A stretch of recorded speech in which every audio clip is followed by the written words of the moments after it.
Você tá nas costas da mamãe?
De brincar com as crianças, eu sempre gosto de brincar com as crianças e aprender junto, porque as crianças também têm um conhecido na vida deles que a gente não percebe, mas só quando você tem tempo de brincar com eles ou com elas, você vai perceber um talento do criança. Aí a criança gosta sempre, não fica sozinho. A criança gosta de ficar prestando atenção ao que você está fazendo. É isso. Você também tem que prestar atenção, porque já ela está aprendendo com você. Mas se você não prestar atenção, você não vai conseguir saber o que ela quer ou o que ele quer. Então, a gente sempre tem que ficar pertinho, dar carinho, abraça, conhecer o que a criança quer, qual brinquedo ela quer. Se brinca com a criança, aí vai melhorar a experiência dele ou dela. Porque brincar com as crianças é outra vida, porque desde que a criança nasceu, é uma conhecida que está na cabeça deles, mas eles querem dividir. Eles querem dividir. Então, se você não tem cabeça aberta, você que é pai, saber o que a criança quer, aí isso aí você não consegue saber. Aí a criança também não pode aprender com você. Bom, a primeira atividade que a gente fez com ela foi de dançar, né? Que ela adora. Eu sou dançarina, então ela dançou desde a minha barriga e eu sempre dancei com ela nas costas. Então essa dinâmica que a gente fez com ela de dançar é uma coisa que a gente faz sempre e que ela gosta muito. Então é interessante pensar que isso também é educação musical, né? A criança vai aprendendo o ritmo, ela vai aprendendo o tempo, ela vai sentindo. Ela vai sentindo na pulsação do meu corpo, do corpo dela, a relação com a música, com o instrumento. Então, e essa coisa de estar junto, né? De estar corpo a corpo é muito importante na primeira infância. Eu vou de Quiricu. Você não me pega, você não me pega, você não me pega, você não me pega, você não me pega, você não me pega, você não me pega. Sentei.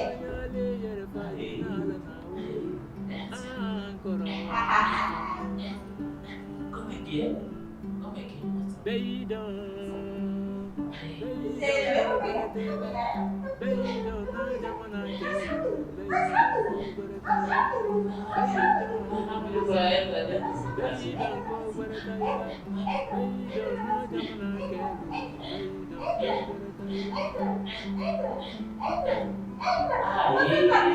A corrida do Quiricu, aquela brincadeira que a gente fez com ela, surgiu de uma observação dela, né? Ela tem um desenho, uma animação que chama Quiricu, aí tem Quiricu e a Feiticeira, Quiricu e os Animais Selvagens, enfim, tem alguns. E ela assiste bastante. E tem um momento que esse menininho, o Quiricu, ele anda quase arrastando o bumbum no chão. E eu não tinha atentado para isso. E ela, quando eu percebi, ela estava andando daquele jeito. Eu falei, que engraçado, por que ela está andando assim, né? A criança faz umas coisas e fui deixando. E aí, em determinado momento, eu percebi que ela estava copiando do desenho, do Quiricu.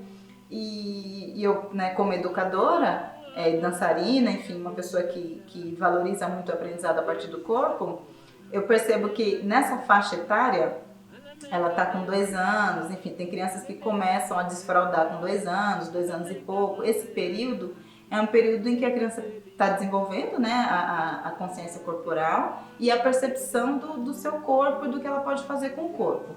Então, eu aproveitei, achei que era muito útil aproveitar e estimular essa brincadeira nela, porque ela está nesse momento que a gente está começando a trabalhar com ela o desfraude, para ela, né, sair da fralda. Então, para o desfraude, a criança precisa trabalhar uma certa musculatura em que ela consegue prender, né, as fezes, a urina quando vem, controlar isso para até chegar no piniquinho, enfim, conseguir fazer sem a fralda, sem precisar da fralda.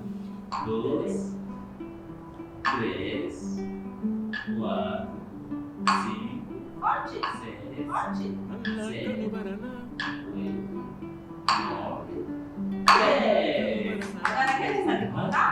Mais um. De novo, quer dizer que contar?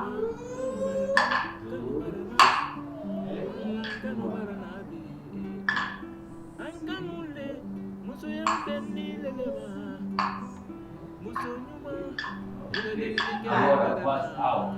Você para. Voz alta. Bate.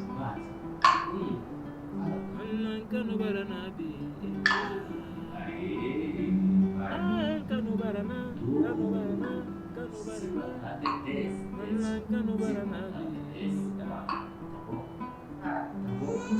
Vai bem, vai. É assim, eu vou ler. Tá bom? 1, 2, 3. Peraí, conta. Tá.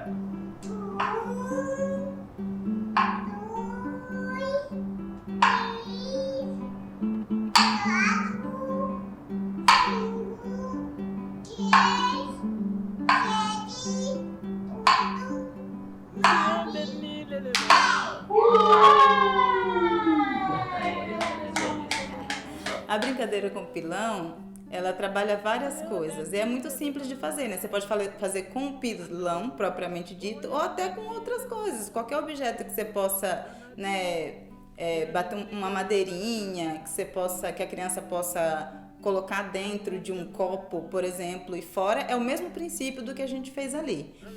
Mas por que o pilão, né? O pilão, simbolicamente, para nós é muito importante, né? Ele é um elemento cultural africano muito importante. A gente utiliza no dia a dia, na nossa rotina, para pilar alimentos, para fazer, para amassar temperos, e ela vê. Então ela gosta muito de brincar com o pilão porque ela já está acostumada a me ver usando isso no cotidiano. E aí a gente aproveitou para trabalhar, pensando no contexto africano, né, que meu marido traz muito isso, porque é da cultura, da vivência dele, É muito comum as crianças brincarem com pilão enquanto elas estão ajudando a mãe preparar algum alimento. Então, amassar milho, pilar arroz. E aí elas fazem isso brincando. Como geralmente, né, eles são coletivos, as famílias são grandes, tem muita criança da mesma idade ou de uma faixa etária próxima, eles costumam fazer isso brincando. Então, por exemplo, vamos pilar o arroz.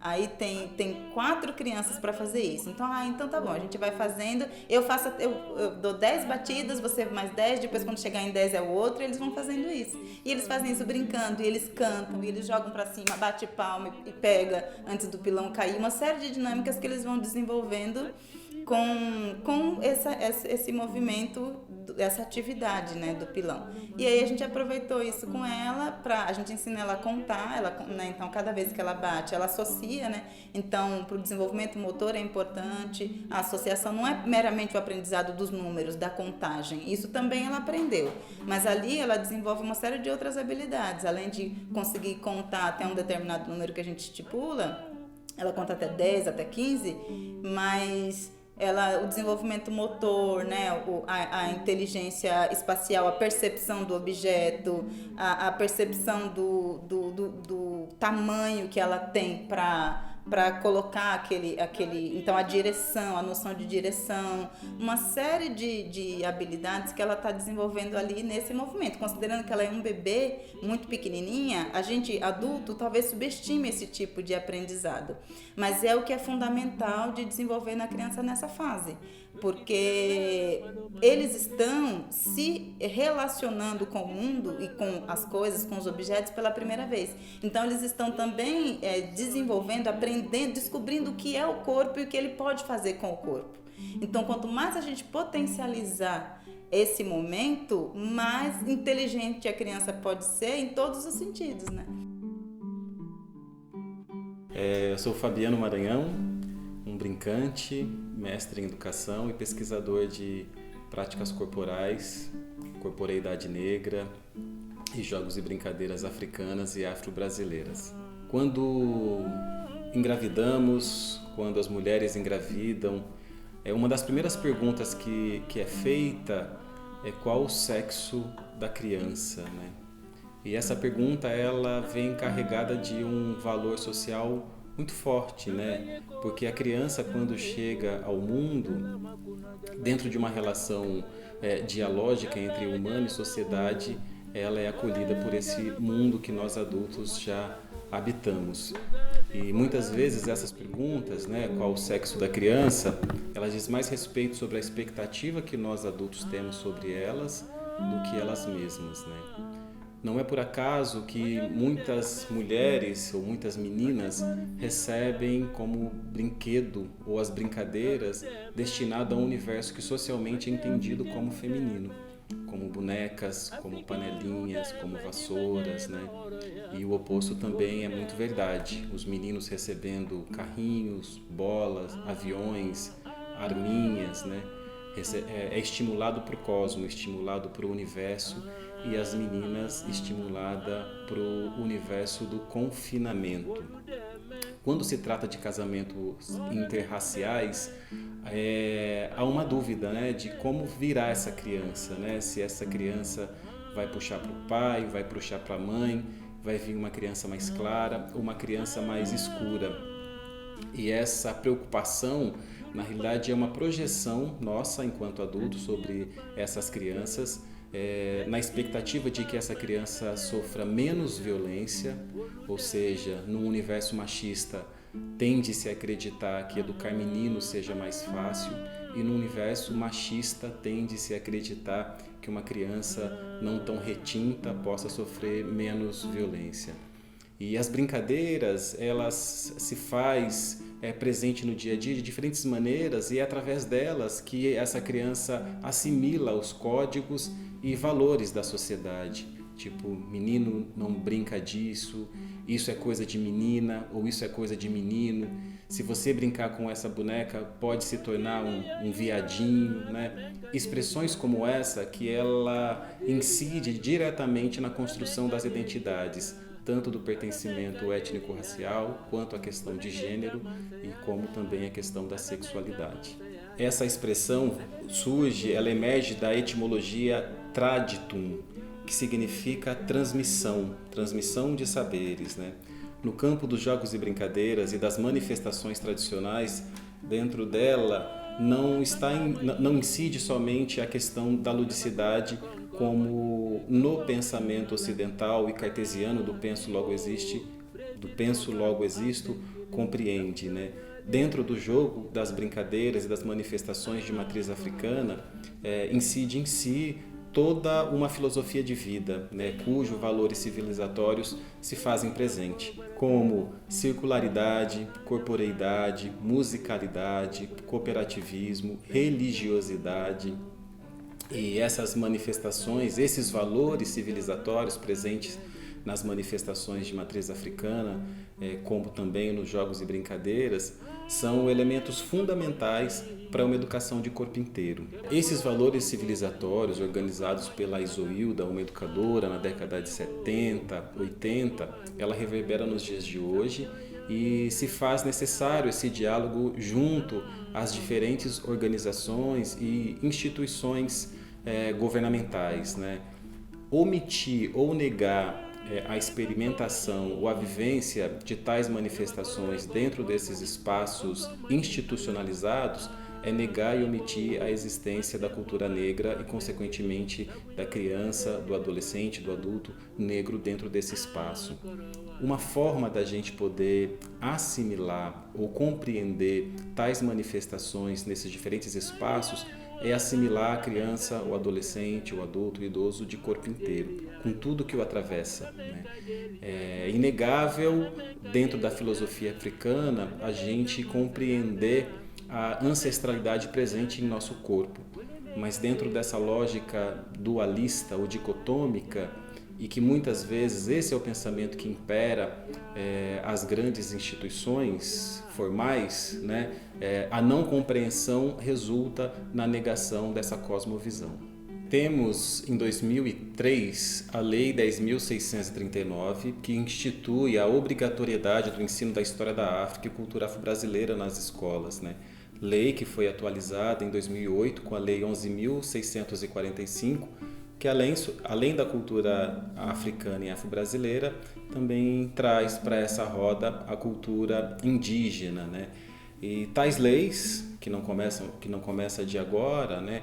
Ela incide não somente sobre os órgãos públicos, né? Os órgãos privados e todas as instituições, inclusive família, têm essa responsabilidade de trazer essa discussão não como uma bandeira identitária, e sim como um tipo de sociedade que a gente acredita que seja para todos e todas. Trago aqui para essa roda o pensamento de Leopold Sédar Senghor, no qual ele compartilha com a gente a cosmovisão africana, no qual ele diz: eu jogo, eu brinco, eu danço, eu sinto o outro, então eu sou. Onde a nossa existência, ou a existência negra, partindo da cosmovisão africana, se dá na relação. É importante compreendermos os universos da construção da subjetividade da criança negra e valorizar esses universos, como a criança que cresce no campo, as crianças quilombolas, onde esse fazer na relação com outras crianças sendo um espaço formativo, um espaço educativo. Muitas vezes, quando rememoramos momentos felizes de nossa infância, é muito comum a gente ser direcionado para essas experiências mais livres e mais soltas na relação com o campo e numa relação coletiva. E isso precisa ser valorizado também dentro dos espaços institucionalizados.